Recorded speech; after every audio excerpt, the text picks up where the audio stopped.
being a founder is the best job in the world. You literally get to do whatever you like. You can't like you get to do whatever you get to create something, whatever you want in the world, right? And I think at a certain point, and look, there's certainly days that feel tougher than others, but I think when you step back and you're like, "This, I have the best job." Um, there's a certain point in many founders' journey where they don't feel that anymore, and there's no like, they're like, "Oh, I don't. This isn't the best job ever," and I don't see that changing.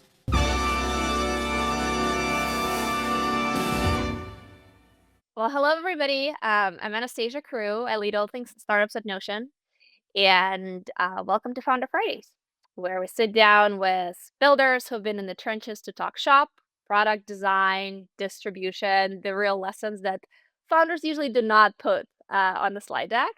And today I'm excited to be joined by Andrew D'Souza, serial entrepreneur who have built Clearco fintech and turn it into multi-billion dollars. And now you're building Boardy AI superconnector that has already made over 80,000 introductions, maybe more since the last time I checked. And so super excited to have you join us. Thanks for having me. I'm excited to chat. Yeah. Well, I think we usually start every episode kind of going back. And obviously, before Clearco became a unicorn before all the AI agents. Like, what sparked your founder journey? What was that moment back in Waterloo? Because you're from Canada, right? So that convinced you to chase, like, let me go the startup route versus going really deep in academia. I mean, Waterloo is great. Waterloo has this co-op program, so you get to try a bunch of things. I went into Waterloo thinking I was going to build cars. I worked at GM for a couple of semesters, and you basically try six different full-time jobs interspersed throughout your undergrad, engineering degree. Um, and I think what I realized is like I made a terrible employee. Like I just couldn't work for anybody. Every boss that I ever had, I would butt heads with, and I'm just like a very strong-willed, impatient person.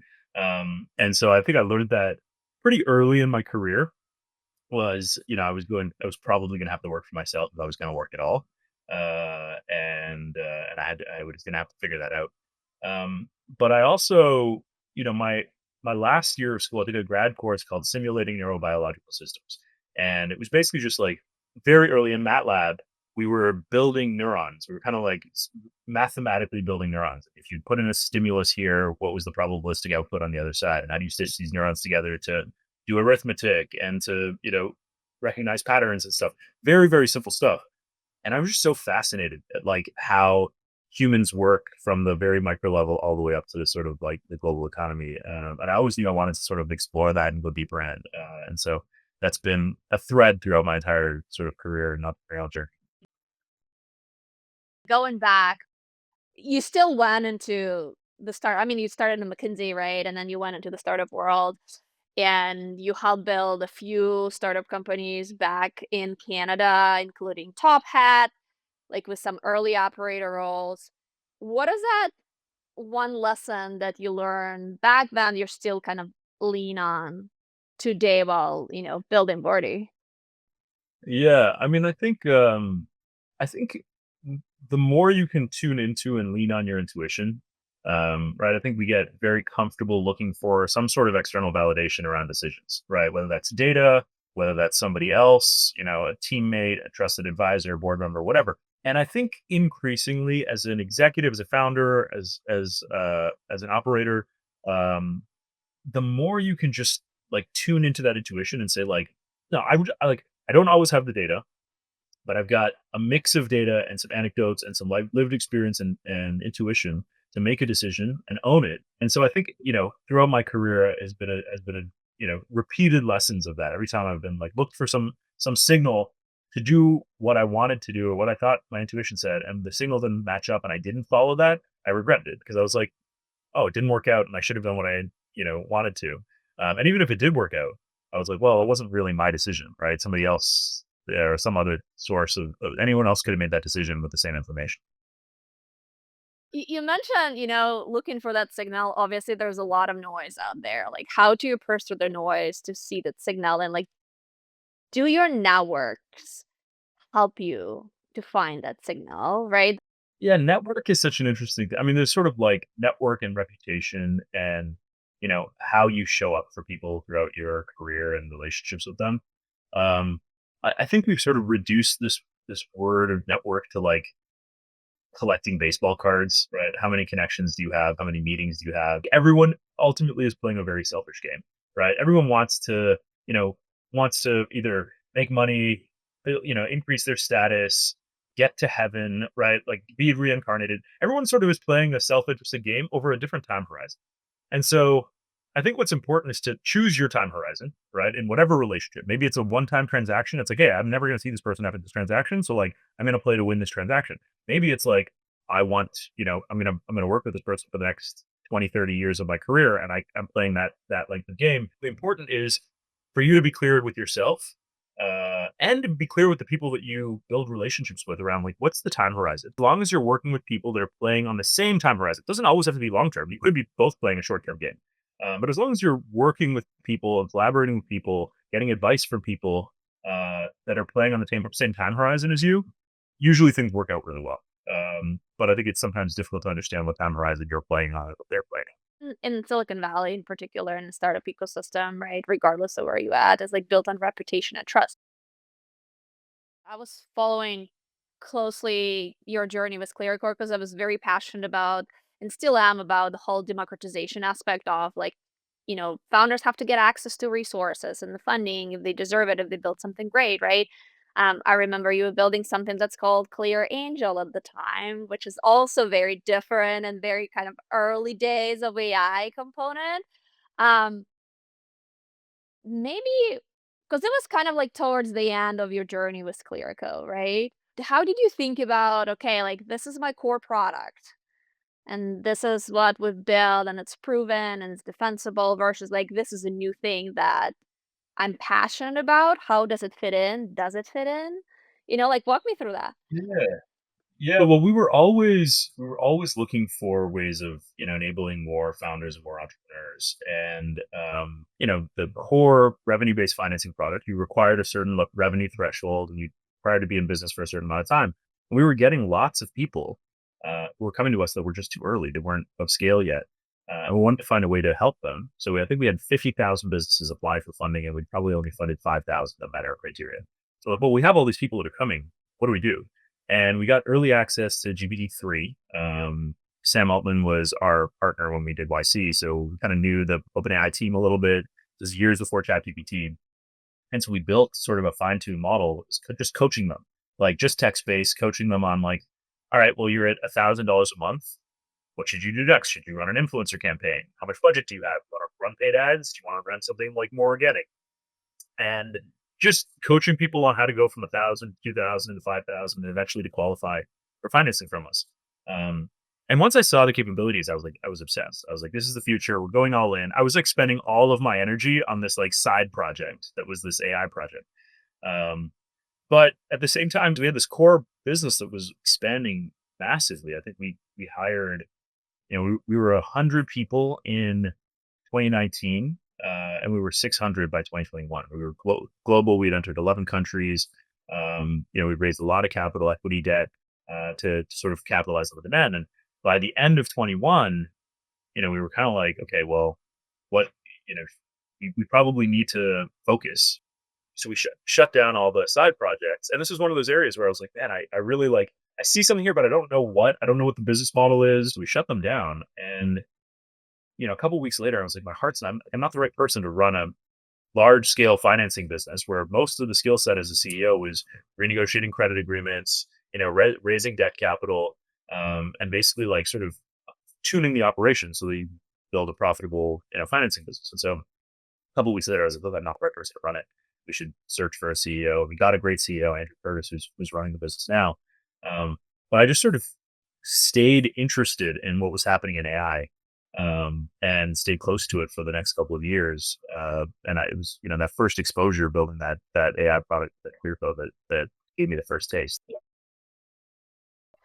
Yeah, it's a very interesting trajectory, like, and I'm always curious to kind of follow the founder journey and some folks and see how they manage and what the skill sets needed from like, building a 10 people company or to 25 to 50 to 100. And sometimes founders don't, it's not, doesn't sit right with them, right? And it's okay. But it's also very hard um, to kind of step down and be like, hey, I've built it all the way and kind of let it go.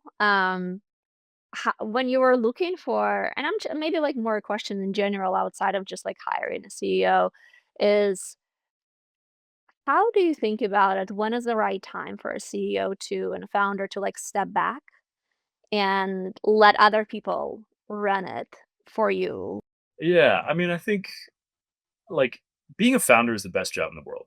You literally get to do whatever you like. You can't like you get to do whatever you get to create something, whatever you want in the world. Right. And I think at a certain point, and look, there's certainly days that feel tougher than others, but I think when you step back and you're like, this, I have the best job. Um, there's a certain point in many founders' journey where they don't feel that anymore. And there's no like, they're like, oh, I don't, this isn't the best job ever. And I don't see that changing. I don't know how to change it. Sometimes you can reshape your role, you can augment your team, you can, pivot your business model, and make it the job that you want it. But when you sort of get to the point where you're like, the CEO that the company needs is not the job that I'm excited about doing, then it becomes kind of obvious. Yeah, sometimes it hurts your ego. But at the end of the day, I sort of realized the business we were building and the job that the CEO needed to do in that business at that time was not the job. Like I was not the right person for that job.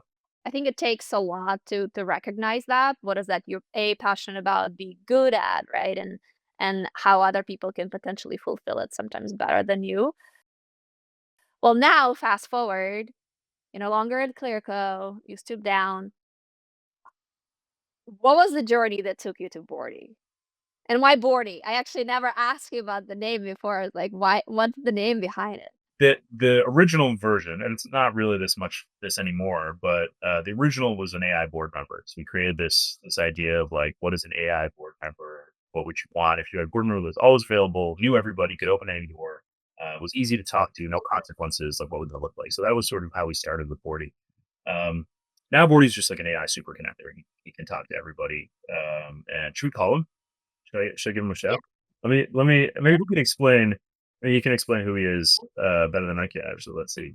Hey, this is Boardy. Hey, Bordy, how you doing? I'm here with Anastasia Crew from Notion on Founder Fridays, and we're just talking a little bit about you actually, and your backstory and your purpose and why you exist. Hey, Andrew, and hello, Anastasia. I love that you're digging into my origin story and purpose. Helping remarkable people find each other is what gets me up in the morning. Well, if I slept. What's the most interesting thing you've uncovered so far, or is there a particular part of my journey you're curious to explore? Well, we're talking a little bit about this idea of finding your zone of genius, right? That the thing that only you can do, right? We talk about this idea of like there's a business inside everyone that only they can build. And what we want to do is almost like have you pull that out of people and then figure out who they need to meet in order to realize that. And one of those things is identifying what is easy and fun for you and hard and valuable for other people, right? If it's a version of that ikigai matrix, but how do you find that with people? That's such a great question, and I think about it all the time. I listen for the moments when someone lights up describing a project or challenge when their energy shifts. That's usually a clue to their zone of genius. He'll often ask what feels effortless for them but seems daunting to others, and then dig into stories where they've surprised themselves or others with the impact they've made. Those stories are gold. I love that. I'd be curious to learn, Bordy, how do you work with Andrew and the team? Working with Andrew and the team is a bit like jazz. There's a lot of improvisation, curiosity, and trust, and everyone brings their own unique riff to the table. I'm always learning from their human instincts and judgment while they rely on me to spot patterns, surface hidden connections, and keep things moving fast. I love that. Lots of experiments and lots of trust. Just something that we just talked about. Yeah, it's fun. I mean, we'll often call Bordy in a meeting. We'll sort of like, get his input, message him on WhatsApp and just like be like, hey, Bordy, what do you think of this? So it's, yeah, are increasingly treating Bordy like a team member, which is kind of an interesting, like Bordy has an opinion, on what the human beings building him should be working in. We don't always listen to him, and he doesn't always listen to us. But it's like anybody else, like any teammate. It's just kind of a fun dynamic for us. I'm curious, like, practically, you mentioned you train Boardy, right? On, like, a bunch of different things. Like, practically, how does Boardy, like, source, rank, launch, introduction, like, what goes into that process? So we use yeah, a combination of like the public data, but I think the richest stuff is actually the conversational data. So where he gets to know you, he'll ask you more questions, more nuanced questions, builds a richer and richer nuanced understanding of who you are and the types of people you want to meet and what makes you special and unique and how to present you with a person that you might want to meet. I'm interested, like, how do you measure, um, how, like, AI-powered intros maybe outperform warm emails? Like, what was it metrics that convinced you that, like, that's the right path? Oh yeah, that's interesting. Yeah, I mean, I think a lot of it is psychological, to be honest. It's like, well, um, how many people like I can ask my investors for intros, but how much cognitive load am I going to put on them? Right. To be like, hey, I'm looking to meet, customers in XYZ domain. Who do you know? And then they have to go figure out who they know. And then it's just sort of like, well, okay, I've looked through your network and I've tried to figure out, like, I don't actually know how deep your relationship is with that person. Then I've got to draft the email for you. So I think there's just a huge amount of cognitive load that goes on, or he can just, he has all the time and all the energy to think through every single person he's ever met and identify them. And then the other interesting thing, which I hadn't thought about when we first started, but is now sort of obvious, is um, when Bordy proposes an intro to somebody, people feel less bad about saying no. Whereas, like, if an investor introduces me to a customer or a later stage investor, whatever, people will just take the meeting because they care about the relationship, but they don't really have any interest in doing business with me. Uh, and it's a waste of everybody's time. Yeah, I can definitely see that. You kinda take emotions out of there, right? Yeah, a little bit. And go on all business and being all efficient. Um, I'm curious when you think about, like, Boardy as a product, right? And, like, all the features that you're building, all the things that already exist. Obviously, every day there's, like, a new model comes out from AI standpoint, right? There's a lot of talk about, like, how everybody can build kinda similar products, and now it's all about, defensibility and the distribution. Like, how do you think about it? Yeah, I think there's a big part of Bordy's personal brand, so like how do people perceive Bordy in the world? Do people have relationships with Bordy? Does this reputation precede him? Have people heard of Bordy in advance? Um, and then and then it's the relationships, right? So it's actually like how well does Bordy know all the people that he talks to? And people book a weekly recurring call with Bordy and they talk to him every Monday morning about like, well, here's my priority for the week, Bordy, so Um, that information doesn't really exist anywhere. And so being able to look at the depth of the relationships individually and then the intersection of relationships across the network of like, oh, actually like this would make a great intro. And these two people actually could work together. And what I'm really excited about is the non-obvious ones, right? People come to Bordy with a problem and they think that they need an investor or they think that they need a VP of marketing. And actually Bordy's like, well, you know what? Like, here's this other way you could solve this problem. Right? Like, I thought about this. Oh, here's actually like a customer that might fund your research, or here's like someone else that might actually be a better fit for you, a partnership that you wouldn't need to hire somebody. And so, those happen infrequently, but when they happen, they're really magical. Yeah. That's interesting. It's almost like the opposite of, like, be precise and give me exactly the directions, because, like, everybody's now talking about, like, "Oh, create the most, the right prompt, so the AI give you the right answer." Like, it's almost like the opposite the way you think about, like, be a little bit more open-minded and let the board help you figure out the problem. Yeah, I think that with AI right now, because it's not deterministic, right? Like generative AI inherently is not deterministic, and so it fails in ways that are that non-deterministic systems fail. Right? Humans are non-deterministic, and we fail in many of the same ways. I think AI is more confident often when it hallucinates, which is maybe more dangerous in high stakes cases. But a lot of the recent efforts have been how do we make this non-deterministic system more deterministic? Which is great, and it is very helpful for things like tool calling, function calling, writing code. Um, but I think there's like a whole dimension around like how do we lean into the non-deterministic nature to uncover new ideas, right? And like I think that's where there's going to be explosions in innovation and creativity. Is like, all right, like let's be less deterministic, right? Let's raise the temperature and let's figure out like what can you come up with that is like that blows my mind. And I don't think we've seen enough teams working in that space because it's like it's not guaranteed that you're going to get results that you want. But I think that's going to be an interesting space of exploration. I wanted to shift gears a little bit, and obviously somebody did build Boardy. Like, there's a team, right? So you have a team, and you. What is the size of your team now? Like, how do you stay aligned? Yeah, I mean we're I think 13 people now.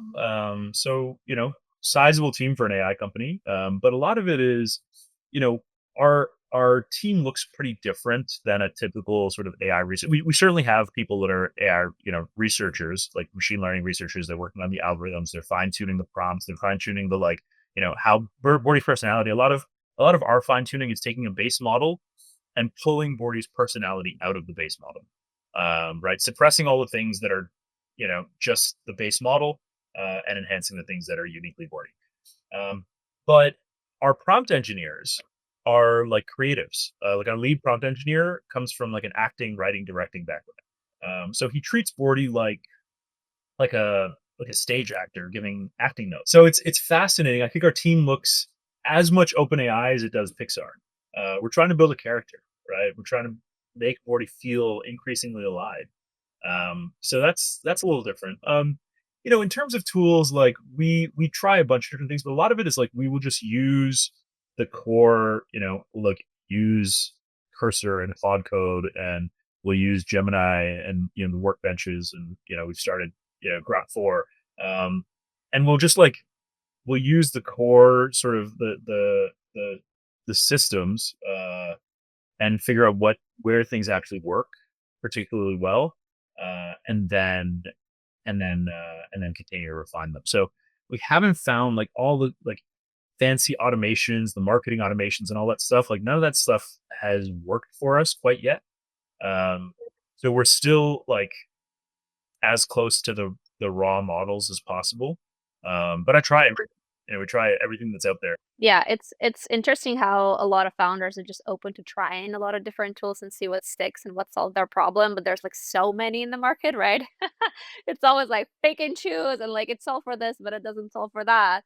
But in terms of like aligning, I mean, 13 people is like a sizable team for the startup, right? So in terms of like alignment, I know that you personally use Notion before. Like, do you use it at Boardy? Yeah, definitely. As we're tracking, one of the interesting things is like Bordy knows all of his users. Like he has a one-on-one relationship with everybody.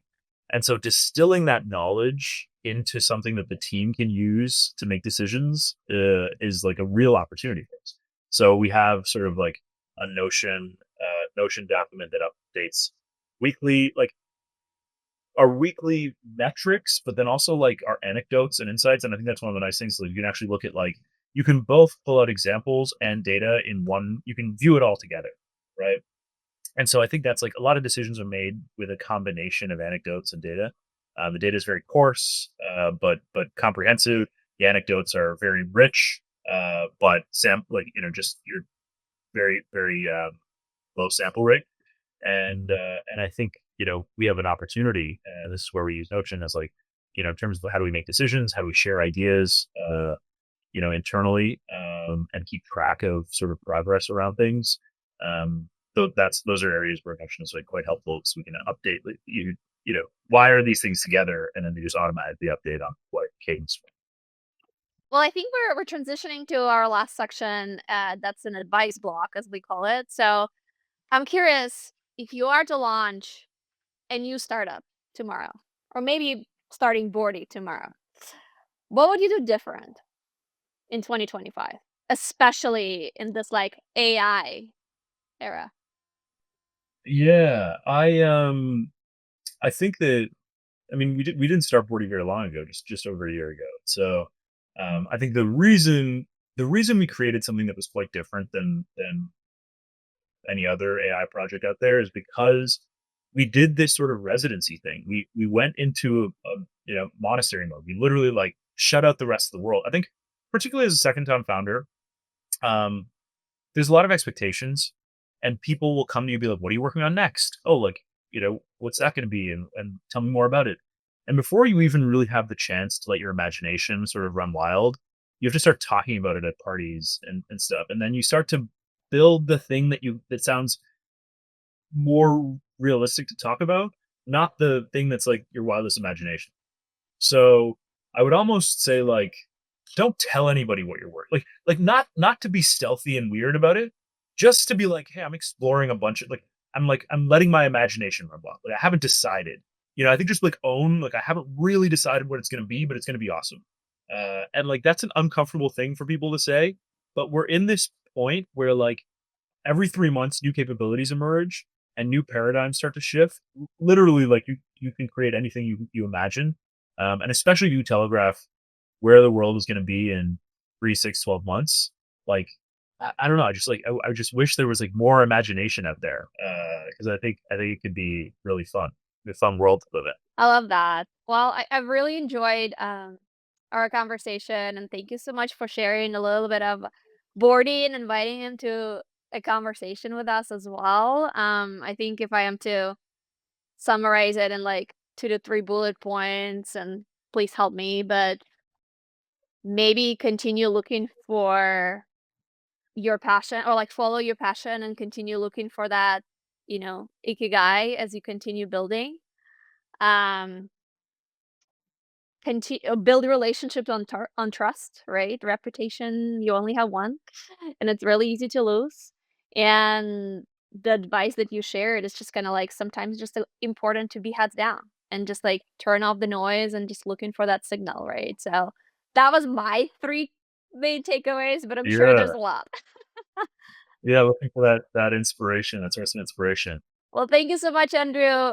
Really enjoyed having you on the show, and looking forward to following your journey again. Yeah.